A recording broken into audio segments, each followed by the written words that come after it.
Alors, merci beaucoup pour cette invitation. Merci à vous particulièrement. Merci au professeur Troussier. Alors, je vais juste m'assurer que ça fonctionne. Parfait. Alors, d'après les données les plus récentes publiées par l'Organisation des Nations Unies, la méthode contraceptive la plus utilisée dans le monde est la stérilisation. L'ONU estime en 2019 que 26% des femmes d'âge reproductif sont protégées d'une grossesse par une stérilisation, la leur ou celle de leur partenaire. La méthode ensuite la plus utilisée est le préservatif masculin, suivi du stérilet et de la pilule anovulante. Des différences dans les pratiques contraceptives s'observent toutefois entre les régions du monde et au sein même de ces régions entre les pays, notamment au regard du recours à la stérilisation contraceptive.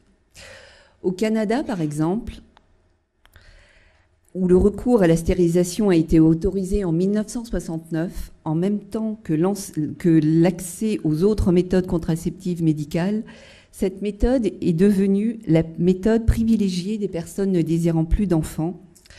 En 2017, 39% des couples dont la femme a moins de 50 ans sont protégés d'une grossesse par une stérilisation, la leur ou celle de leur conjoint.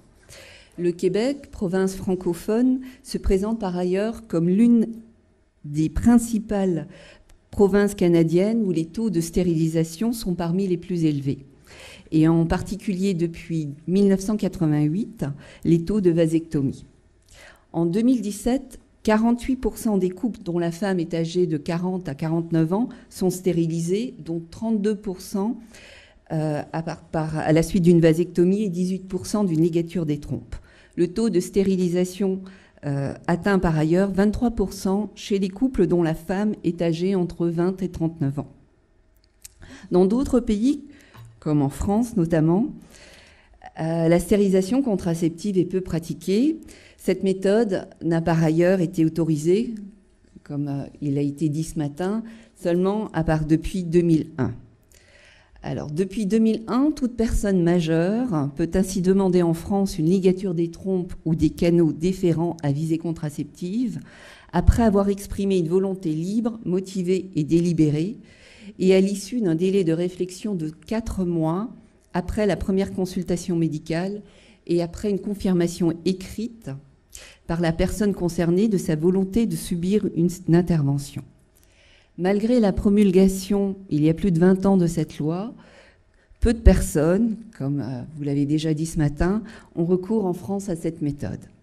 En 2016, on estime environ que 5% des femmes de 30-44 ans ont eu une ligature des trompes.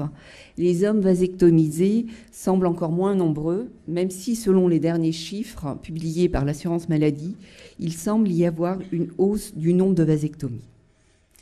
En France, les méthodes contraceptives les plus utilisées par les femmes de 30-44 ans sont le stérilet, la pilule et le préservatif. Ainsi, contrairement au Québec, par exemple, la contraception reste essentiellement en France réversible, hormonale et féminine et se prend tout au long de la vie reproductive. En m'appuyant sur une revue de la littérature et sur des entretiens que j'ai réalisés en France et au Québec entre 2005 et 2007 auprès de 31 personnes stérilisées, soit en France auprès de 12 femmes et 3 hommes, et au Québec auprès de 13 femmes et 8 hommes, j'exposerai, dans le cadre de cette communication, d'une part les raisons pour lesquelles des personnes disent avoir choisi une stérilisation, et d'autre part les obstacles auxquels des personnes se sont heurtées dans leur parcours de stérilisation. Je terminerai cette présentation par une réflexion sur le principe d'autodétermination et d'autonomie des personnes et sur les réticences des médecins à accompagner une demande de stérilisation contraceptive. Dans les diapos qui vont suivre, j'afficherai des extraits d'entretiens que j'ai réalisés pour illustrer mon propos, en indiquant entre parenthèses le sexe biologique de la personne, le lieu de l'entretien, le nombre éventuel d'enfants et l'âge à laquelle cette personne a été stérilisée. Je ne les lirai pas systématiquement en raison du temps que j'ai dans le cadre de cette communication. Alors, pour quelles raisons des personnes choisissent-elles au Québec et en France de recourir à une stérilisation? Alors, toutes les personnes que j'ai rencontrées ont dit avoir choisi cette méthode car elles ne souhaitaient pas ou plus avoir d'enfants et avoir recherché une méthode contraceptive considérée comme infaillible pour éviter d'être confrontées potentiellement à devoir choisir entre la poursuite d'une grossesse non voulue ou le recours à une interruption de grossesse. Au Québec, une femme m'expliquait, par exemple, « C'était pour moi la méthode la plus sécuritaire. Je préférais ça à envisager éventuellement un avortement. » Parmi les 31 personnes rencontrées, 15 d'entre elles ont dit par ailleurs avoir été confrontées au cours de leur vie à une grossesse non voulue, alors même qu'elles utilisaient une méthode pour éviter une grossesse, que ce soit un diaphragme, un préservatif masculin, un stérilet ou la pilule anovulante. Une femme a déclaré également avoir été enceinte malgré le recours à une pilule du lendemain. Un homme au Québec m'expliquait son choix en me disant « un outil ne marche pas, le stérilet, puisqu'il y a eu une grossesse sous stérilet. Alors on a choisi la vasectomie parce que c'était très sécuritaire. » Certains hommes justifient également le choix d'une vasectomie en raison de l'absence d'alternatives contraceptives efficaces masculines et parfois aussi dans un souci de partage de la responsabilité contraceptive dans leur couple. En France, un homme déclarait « mais je crois qu'il n'y a pas d'autre méthode. Mais alors c'est le préservatif qui est extrêmement désagréable. » Au Québec, un homme m'expliquait, pour sa part, là c'était un peu de dire « bon, c'est à moi, c'est à mon tour d'assumer l'autre partie de la contraception. » La première partie étant avant l'arrivée des enfants ou entre les naissances.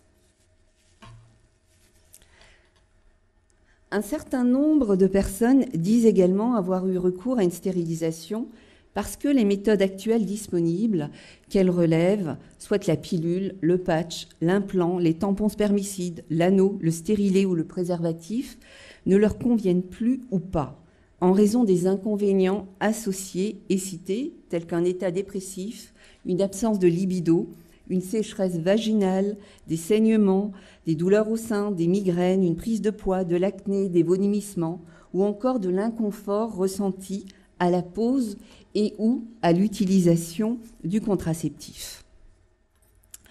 Une femme déclarait ainsi en France « J'ai toujours eu beaucoup d'effets secondaires avec la pilule. C'est pas juste une question de ne plus avoir d'enfants.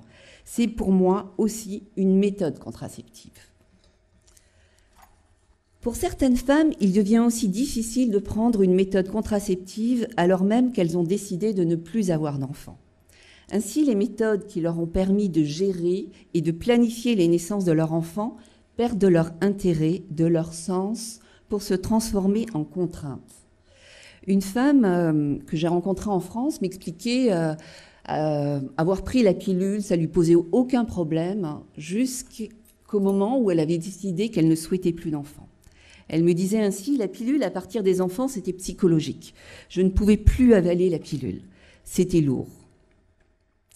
Certaines personnes ont mentionné également les coûts de certains contraceptifs, en particulier les préservatifs, certains stérilets, certaines pilules contraceptives. Dans certains entretiens, transparaît ainsi le souhait, plus ou moins conscient, d'échapper au pouvoir de l'industrie pharmaceutique. En effet, alors que l'ensemble des méthodes contraceptives réversibles restent dépendantes de l'industrie privée, la stérilisation contraceptive passe par un système qui échappe en grande partie à cette logique marchande. C'est aussi relativement coûteux des préservatifs, me disaient des personnes, où la ligature, ça coûte rien. Le stérilet n'était pas couvert par l'assurance maladie. Alors, il y avait des coûts. C'est d'ailleurs cette logique marchande, mais aussi le maintien des femmes dans une dépendance par rapport aux médecins, qui ont motivé certaines d'entre elles à recourir à une stérilisation. En France, une femme m'indiquait ainsi « J'avais un stérilet qui ne me gênait pas, mais il faut quand même aller le faire mettre, il faut quand même l'enlever, et on est toujours à la merci d'un objet et de quelqu'un. » Je vais maintenant passer aux obstacles médicaux rencontrés par des personnes ayant souhaité une stérilisation contraceptive. Alors j'en présenterai plus spécifiquement 5. Le premier obstacle est lié au genre de la personne. Au Québec, certaines femmes ayant souhaité avoir une stérilisation évoquent parfois les recommandations des médecins de proposer plutôt une vasectomie à leur conjoint, en justifiant généralement cette recommandation au fait qu'il s'agit d'une intervention moins invasive. Une femme me disait ainsi, par exemple, « Mon ex-mari a eu recours à la stérilisation, lui, après ma fille, vu que le médecin ne voulait rien faire avec moi. » Cette femme a eu recours par la suite à une stérilisation quand elle s'est séparée de son conjoint, mais au moment de la stérilisation de sa première demande, elle était âgée de 29 ans et son conjoint de 28 ans, qui, lui, a pu avoir recours à une vasectomie. À l'opposé, en France, des personnes mentionnent divers défis au recours d'une vasectomie. Par exemple, avoir été découragée par un médecin, avoir dû faire congeler son sperme avant l'intervention ou devoir passer une nuit à l'hôpital. Contrairement à la technique échour qui se pratiquait encore au moment où j'ai réalisé mes entretiens et qui se faisait en ambulatoire. Alors une femme que j'ai rencontrée me disait en France, à l'hôpital ils m'ont dit une vasectomie ça se fait en 2 jours, il y a une nuit d'hospitalisation.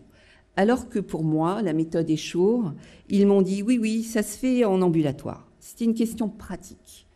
Le couple a ainsi finalement opté pour la stérilisation de la femme, alors qu'initialement, ils auraient souhaité une vasectomie. Le deuxième argument concerne l'âge de la personne qui exprime vouloir recourir à une stérilisation, notamment quand la demande est faite par la femme. Le médecin ne voulait rien faire avec moi parce qu'il m'a dit « tu es jeune ». C'est une femme au Québec. En France, une femme me disait, à 35 ans, j'en avais parlé avec elle, ma gynécologue, qui m'avait dit, mais il faut attendre 40 ans. Le troisième argument est lié à la situation familiale des personnes. Les femmes sans enfants se voient notamment plus souvent refuser une stérilisation ou être confrontées à différents défis que celles ayant eu des enfants, laissant ainsi entendre, comme il a été déjà dit ce matin, que toute femme souhaiterait un jour devenir mère, comme s'il s'agissait en quelque sorte d'un destin de femme. Le nombre d'enfants considéré comme suffisant est par ailleurs laissé à l'appréciation du médecin et se situe généralement dans la norme du nombre d'enfants par femme des sociétés occidentales, c'est-à-dire autour de 2 enfants. Les 2 extraits d'entretien projetés représentent 2 situations observées au Québec. Alors, dans le premier cas, j'ai mis un extrait d'une étudiante en maîtrise qui a réalisé très récemment une étude auprès de femmes sans enfants souhaitant une stérilisation. Et cette femme n'a pas encore eu recours à une stérilisation et elle exprimait un peu tous les obstacles qu'elle rencontrait. Alors, elle déclarait « J'ai trouvé ça vraiment difficile de ne pas me faire entendre au sérieux parce que j'étais une femme. Je suis supposée avoir des enfants. Même après un avortement, me faire dire comme « Ah, tu sais pas qu'est-ce que tu veux ». L'autre exemple, à l'opposé, une femme mère de 4 enfants disait « Le gynécologue, lui, m'a dit « Ben, ma pauvre fille, tu en as assez fait pour la patrie. Tu en as fait 2 fois plus que tout le monde. C'est bien correct. Ça n'a pas été plus compliqué que ça. » Le 4e argument est lié au contexte de la demande.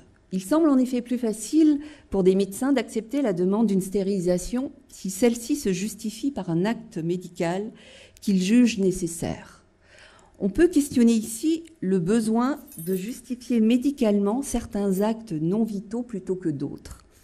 Par exemple, il semble plus facile pour les femmes de justifier un désir d'enfant et le recours à une assistance médicale à la procréation qu'un non-désir d'enfant ou d'un enfant supplémentaire et une demande d'arrêt de sa fertilité. Alors, comme les extraits le montrent, plusieurs femmes disaient « J'ai pu avoir recours à la ligature des trompes parce que j'ai fait une grossesse extra-utérine, j'avais un kyste sur un ovaire, je ne sais pas s'il m'aurait opéré sinon, je ne suis pas certaine. » Et ces extraits, ce sont des femmes rencontrées en France et au Québec, je le rappelle. Enfin, un 5e argument porte sur des regrets possibles. Certains médecins cherchent ainsi à dissuader des personnes de recourir à une stérilisation, notamment des femmes sans enfants, en justifiant vouloir leur éviter des regrets dans le futur. Si certaines études ont relevé qu'une stérilisation pratiquée par exemple avant 30 ans conduit plus fréquemment des personnes à exprimer des regrets, les études ont également souligné que ce serait la durée d'exposition au risque de regretter qui semble être le critère déterminant dans ce sentiment, plus souvent que la présence ou non d'enfants, c'est-à-dire le nombre d'années où les situations mouvantes de la vie peuvent possiblement conduire une personne demeurée fertile à reconsidérer la possibilité d'une première grossesse ou d'une grossesse supplémentaire. Une revue systématique de la littérature a montré toutefois que malgré le risque de regret, rares sont les personnes qui expriment souhaiter recourir à une opération de réversibilité. Selon les auteurs, ces regrets semblent le plus souvent être de l'ordre de sentiments nostalgiques, passagers, plutôt que d'un sentiment profond et insurmontable. Pour conclure, finalement, que nous révèlent les motivations des personnes stérilisées et les obstacles auxquels elles se sont heurtées dans leur parcours de stérilisation? Tout d'abord, que la gestion reproductive et contraceptive reste un poids, en particulier pour les femmes, et ceci malgré la disponibilité depuis 50 ans de méthodes contraceptives médicales efficaces. Ainsi, au Québec et en France, des femmes disent avoir ressenti une libération à la suite de leur stérilisation, celle-ci les ayant libérées de l'angoisse d'un échec de contraception et des contraintes liées à l'usage des contraceptifs. Je vous ai mis que 2 extraits ici, mais j'en ai beaucoup. Donc les femmes me disaient « Maintenant, je me sens libérée, il n'y a plus de stress, je n'enfanterai plus. » Ou encore « Je ne suis plus sous l'emprise de l'homme qui a toujours décidé pour les femmes, je fais ce que je veux de mon corps. » Les motivations et les obstacles nous révèlent ensuite que quel que soit le contexte socio-culturel, la liberté de pouvoir ne pas engendrer ou de ne plus engendrer et de pouvoir recourir à une stérilisation dépend souvent du bon vouloir des médecins et de leur pouvoir de décision qui se fondent sur leur propre jugement, notamment au regard du genre de la personne pour qui il serait préférable de mettre fin à une stérilisation, les hommes au Québec et les femmes en France, de l'âge, moins d'obstacles pour les personnes approchant la quarantaine, de leur situation familiale, les personnes avec enfants plutôt que sans, et enfin des conditions dans lesquelles une stérilisation peut plus facilement être entendue et se pratiquer, de préférence associée à une autre intervention médicale. Pourquoi certains médecins ont-ils des réticences, malgré la loi de 1969 ou 2001, à répondre positivement à une demande de stérilisation contraceptive? Pour certains auteurs, les réticences de médecins de pratiquer une stérilisation peuvent en partie peut-être s'expliquer par leur interprétation de leur serment d'Hippocrate et en particulier du principe de non-malfaisance relevé en bioéthique. Ne pas faire de mal ou nuire au patient. Autrement dit, sur l'idée d'agir dans l'intérêt du patient et aussi de la présence dans ce même serment de l'énoncé « Je ne remettrai à aucune femme de peser abortif ». Autrement dit, les réticences semblent associées à une posture ancienne du médecin dont l'acte de mettre un terme à la fertilité d'une femme peut être jugé malfaisant. Cette posture appelle aussi une réflexion éthique concernant l'autonomie des corps des patients et les motivations des médecins à refuser une stérilisation. Par ailleurs, si les réserves présentées par certains médecins s'appuient généralement sur une volonté d'agir dans le meilleur intérêt de leurs patients, l'appréciation du meilleur intérêt du patient peut être subjective. En effet, quelle que soit la situation, on sait que cet argument est rarement vrai et qu'il est souvent préférable de respecter la décision des patients qui s'inscrit dans des choix de vie qu'ils font eux-mêmes selon leurs propres valeurs et principes. Le refus de médecins de donner suite à une demande de stérilisation ou, seulement sous certaines conditions, peut s'appréhender dès lors à une forme de paternalisme qui peut s'entendre, comme l'écrit Dworkin, comme étant l'interférence d'un État ou d'un individu avec une autre personne contre sa volonté et justifiée et motivée par la croyance qu'elle s'en portera mieux ou qu'elle sera protégée d'un mal, et conduire par cette posture à heurter le principe d'autonomie du patient.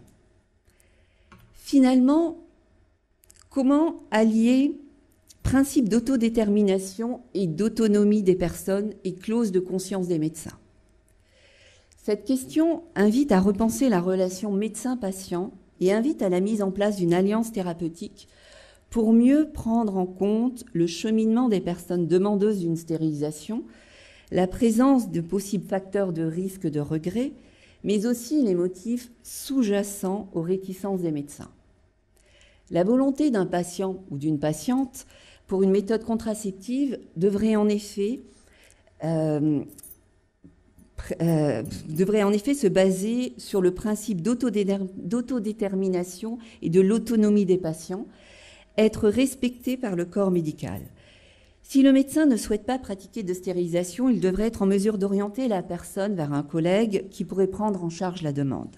Cette alliance patient-médecin permettrait, en définitive, de montrer au patient que sa demande est considérée par le corps médical et que le pouvoir de la décision et le pouvoir sur son corps lui revient et non pas au médecin. Je vous remercie.